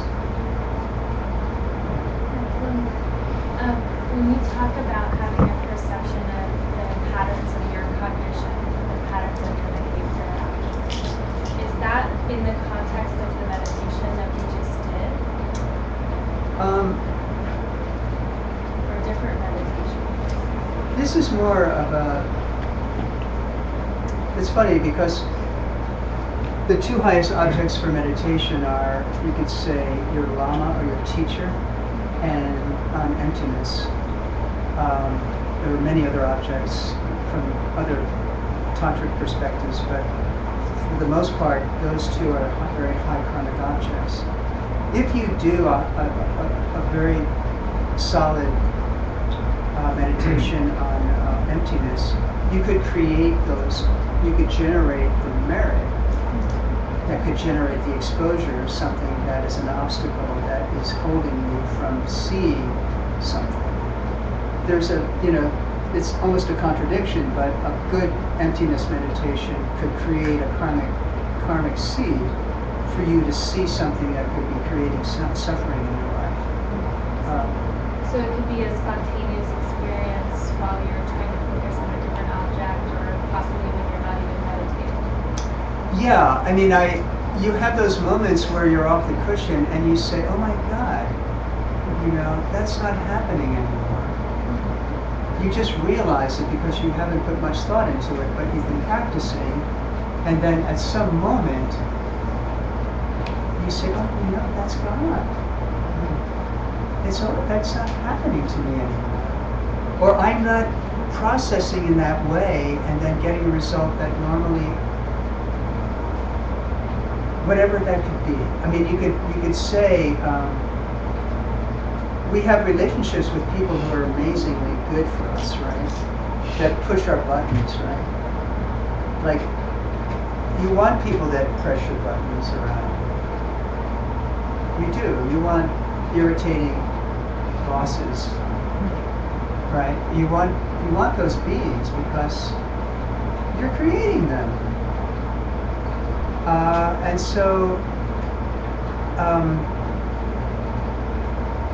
a test of that would be when you see the shift of karma, when that person either fades out of your life, or you see that they've changed, and the relationship is no longer what it was.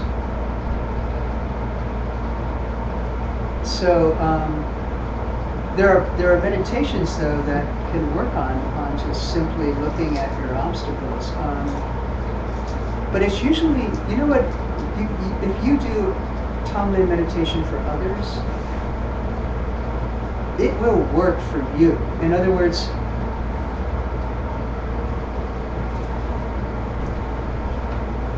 I hate to use the word my practice. We say, oh, I did my practice this morning. It's not your practice. It's all based on helping others, and in order to generate the causes for you to,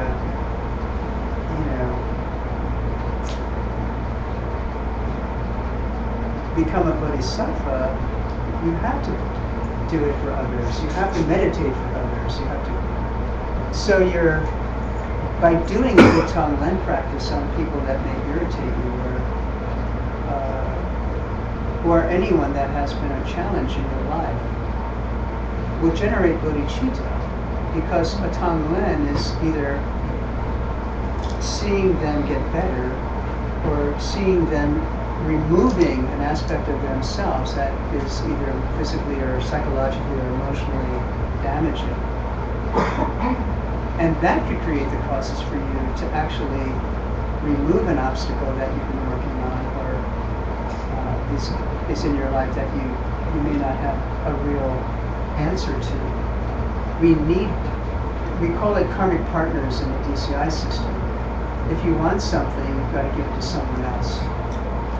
You can't, if you want to remove something, then go out and help someone who's in need of, anything that you think they may need. So it's that beautiful thing of giving it to somebody else is going to give it to you in spades if you do it with the right intention and if you do it with the purity of sincerely wanting to help someone. And in the DCI system, you start with like money and partners. And you know, like you go to China and the first thing is like, I want to make more money. How do I do that? Or you know, I want a partner. And how do I make a perfect partner? It's not like they want to see direct reception of emptiness yet, but we're working on it. But think of it like if you there's something called the 4 steps, right? And it's pure Buddhism 101. So you want to say you want to remove an obstacle or an emotional, you know, whatever it is. You know, we have things in our minds and our hearts. You think of a person in your life that's having a problem, maybe with their partner or in their family or at work, and they're suffering from it. And you take them out for tea on Friday afternoon at 3:30 and just say, like, let's get together and talk. And you give them your undivided attention, not knowing even how to help them. It's not like you know how to help them, but you sincerely want to help them. And you say, you know, what's going on? How's it going? What happened with so-and-so? Is it over? Whatever it is, whatever flavor. And you sit there and listen to them without this thing, without any disturbance. And you give them 100%. And people know when you're listening. They process in a different way when you are 100% all theirs to listen to you. And you may even have answers for some, why don't you try this? And then the 4th step is you go home and you do a coffee meditation. And it's not like sitting in half lotus in your cushion. You sit in a comfortable chair and make a cup of tea. And you think back on the details of that hour and a half you spent with your friend, rejoicing in something that you did for them. And it's we don't like to take credit for all the good things we do in a given day. We're not comfortable in that. It's the weirdest thing. It's weird that we can't say, like, I did a really good thing to her. She finally let me in, and we talked about that personal issue she's been having, and and then she told me something that she probably hasn't told anyone, and I listened and I understood, and I thought I gave her some good advice. That's how you charge the good deeds we do every day. You review them and you rejoice in them, and that karma you can use that karma to change things that you'd like to change in your personal life. And that's a very beautiful little process. In a New York minute, you can exponentially increase the power of good karma that you're creating. Because we don't do that. And so you have to charge it. And you have to become a little bit more proactive. And I did a good job. She really listened. And so it's cool. Those little things can matter. And so something could ripen in this life much more quickly that way for you, for the benefit of your, you can direct that good karma to what you'd like to resolve.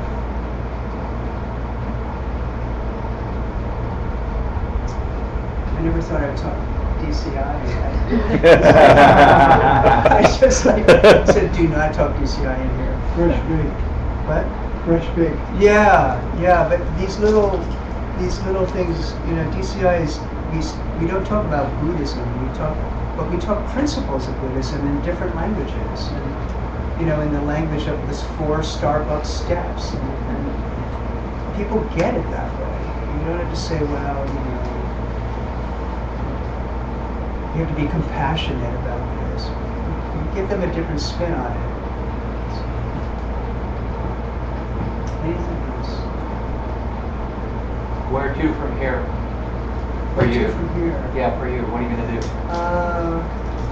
I would love to do a month in retreat, but that's not going to happen. Let's see. I go back to Sedona, and I'm preparing to go to Singapore and Vietnam, and Indonesia and Malaysia. And then we're having, we did a beautiful, I don't know if you knew this, Chris, but we did a children's program in Sedona for 43 Chinese kids. They came over from the ages of 6 to 21. And we orchestrated a whole 10-day program for them to learn how to meditate and do yoga. And we taught them principles of Buddhism through different DCI levels for kids, through performancing and with games to learn about the pen. It was awesome. And so we're doing another program in Xi'an, China, on July 27th. Well, we go to Xi'an the 27th, and we start on the 31st. It's a 10-day program for 120 kids. And so that's exciting. And we don't have to set it up. Mark and I and some others set it up in Sedona. It was 1,000 hours of work. And so that's all being done, and we're just walking in as teachers and being with the kids. So that's exciting. So yeah, then back here in September. Thank you so much for coming. Thank you. Keep practicing. Now, hear this. We're moving. Three Jules is moving. Hopefully in 4 months, 3 months, somewhere in there. And I've been personally trying to raise money in China for the Three Jewels. We have 2 sponsors who are interested in supporting us. It's a big chunk of money we're needing to move. This is not a. We're taking a leap of faith by renting a place that's twice the amount of money per month, with a lot more money to put into an escrow account for the place to be guaranteed to us. As I say, there are 2 sponsors that we're trying to bring to the table in China, which will help enormously. But we, as a group who support this place and are here, need to maybe ramp up our dollar a day. Can we do $2 a day? I'm going to give Hector a credit card today for $3 a day, so I can get some of the good karma. When I got into this room tonight, this room is so charged. It's so beautiful in here. There's so much beauty in what happened in this room over the last 12 years or whatever it has been. And there's so much beautiful energy in it. It feels good, and we're going to miss it. But there aren't many pristine places to practice, and this is one of them. And the new space is even more beautiful, I think. We're going to go look at it. I see photographs of it. So, can you ramp up and give $2 a day? Is it possible? We need your help. And I will do my best when I'm on the road. I was in Hamburg, and we talked to one of our sponsors, and he's committed to a large sum of money in July. It's difficult to get money out of China. There's a lot of legal ramifications if you go over a certain amount. So we're working that out, and we're hoping Hector will have something substantial in August when I get back. So please consider supporting Three Jewels. Please, it's vital to New York. I love this place. Lots of good stuff came down in this room, and we want to continue that going forward.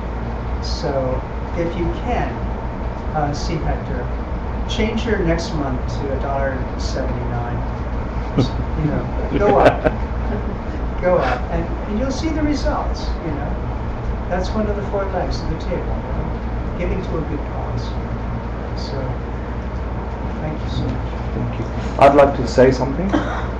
Tomorrow happens to be Lama John's birthday. And over there, I believe there is some offering from us to you. We would like to, we're recycling. We would like to, I hope I can speak for everybody in here who is most immensely grateful for you to come on your busy schedule and just drop in for a day, share your words of wisdom, but more than that, for your entire life energy devoted to the Dharma, for the ACIP project, for serving Geshe Michael, for expanding the lives of so many people around the world. Please stay. Yeah, please stay. Sure. Red and white, how auspicious. Happy birthday to you. Happy birthday to you. Happy birthday, Lama John. Happy birthday to you.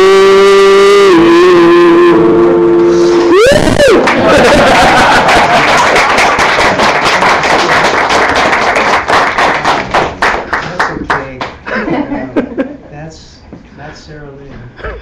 Thank you. No, thank you. Thanks, Teddy, for Can organizing everyone that. stay and help me? Yeah. So we'll get plates, and please, you're welcome to stay, hang out, and have a chat.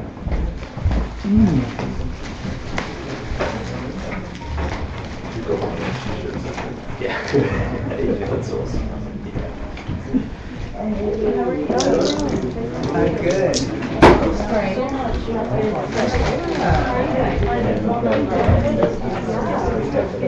Oh, I did. Your phone number.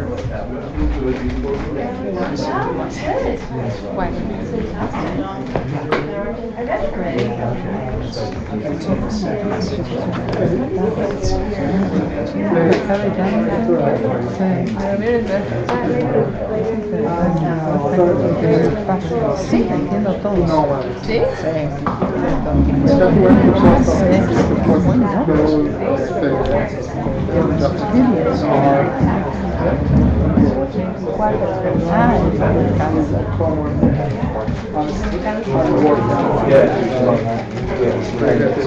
Todo lo que firmó con vos, Alejandro, toda la filmación con esta voz, yo la veía de atrás, se ve todo el tiempo.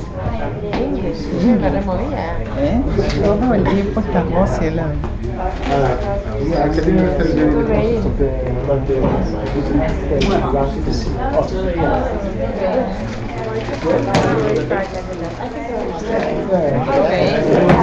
Está buena,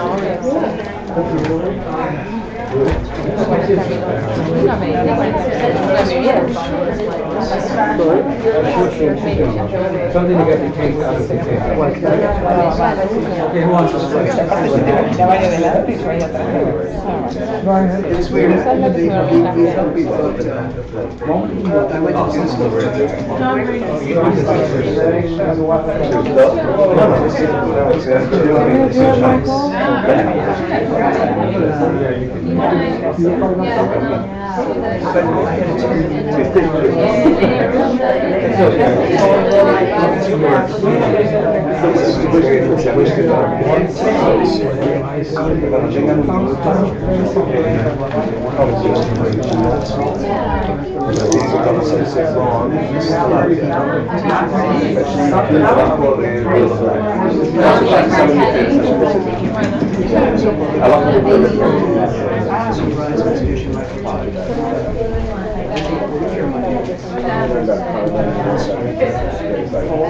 went to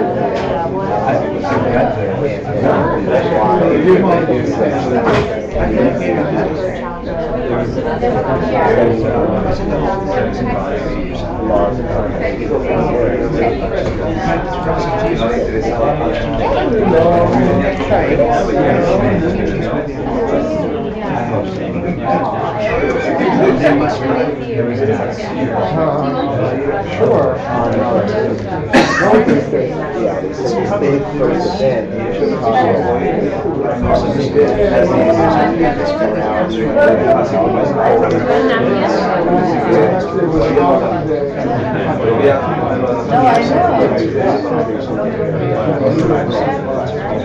Things change.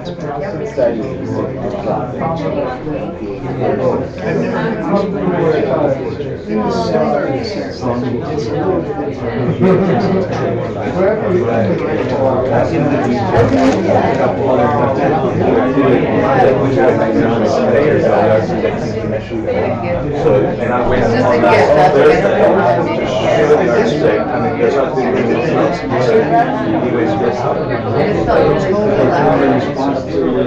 They did, but then I got a response from one of the donors.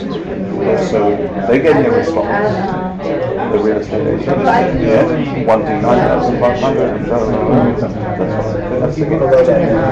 So I sent it out to the person that wanted the 90 grand. And they got two contacts. They sent it to their real estate agent. They gave back some awesome touch response. And Nancy just gave us I wanted to hear from China before I sent the offer.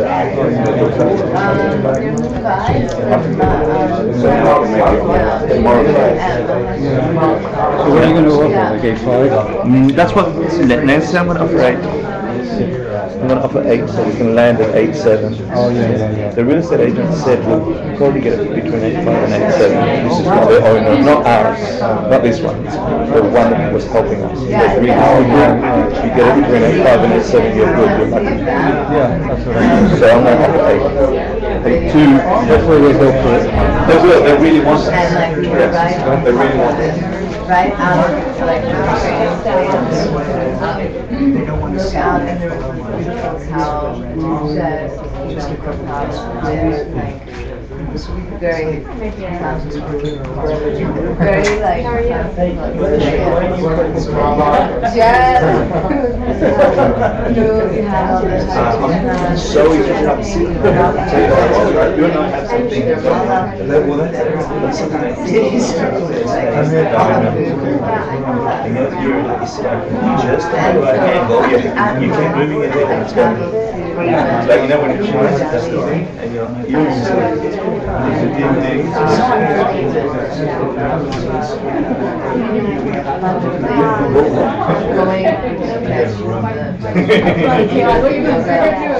You did? You got me. Thank you.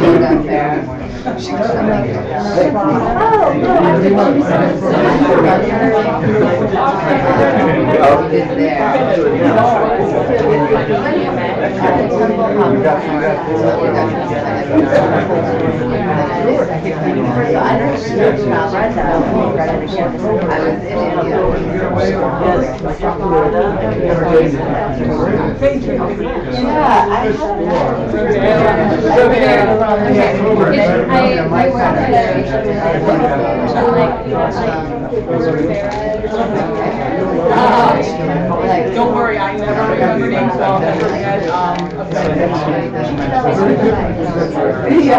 So it works for me.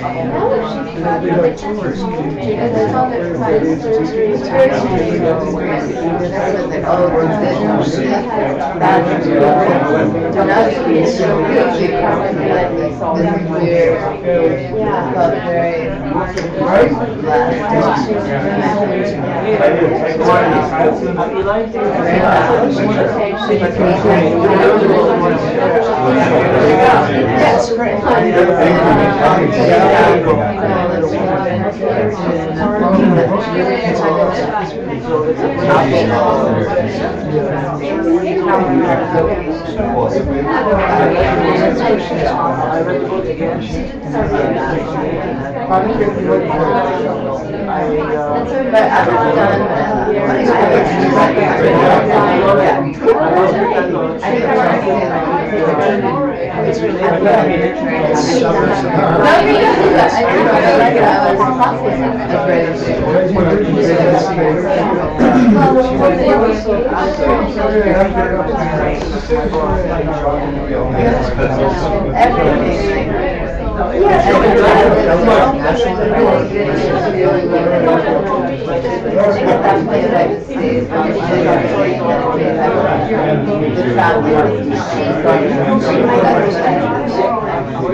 How are you? Good, how are you?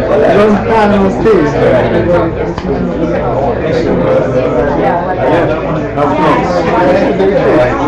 What's that? Yeah, well, I'm in New York. I started to see New York talk about Adam, Jeff Michael, trying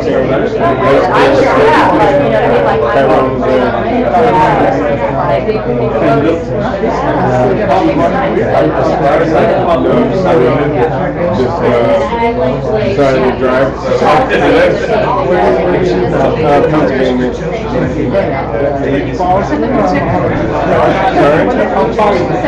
Well, where I live is about 3 hours. I'm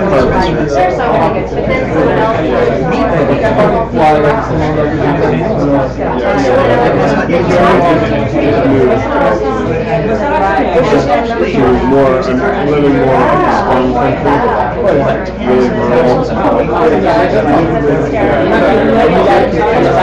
Yeah, I mean, it's kind of popped up like this.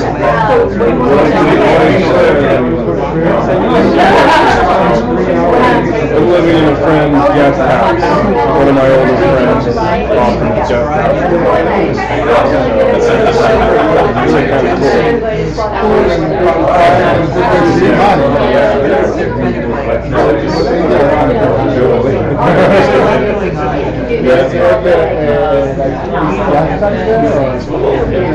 No, I'm sort of a solo.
How often do you work on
Is it in Hebrew or?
So they were never.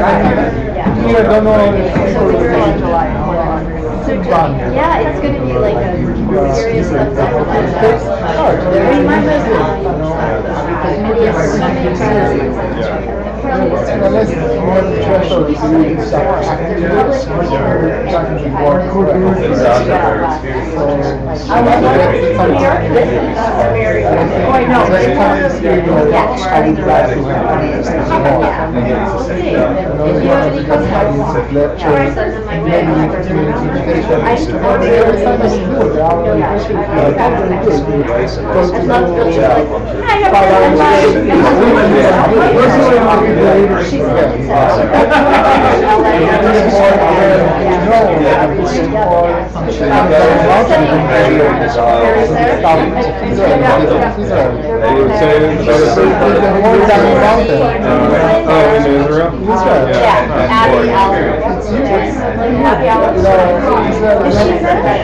literally next to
I don't know what you're like. I don't know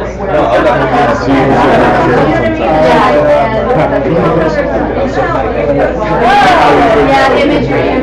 Watching things like 12, heard your voice. I've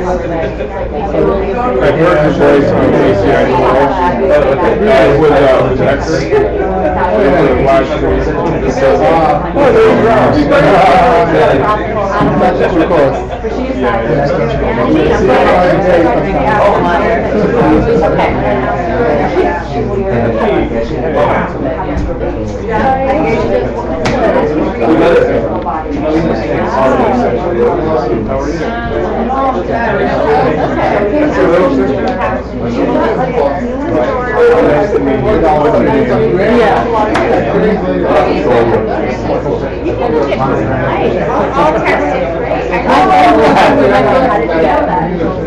It meet me at the car.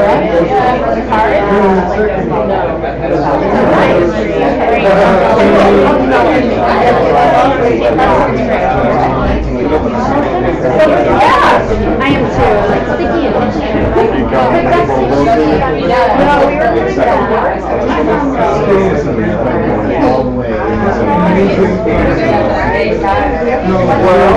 You know what? When you're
I'm not good.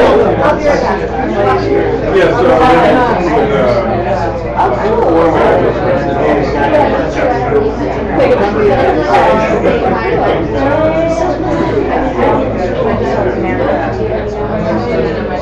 don't want to like skip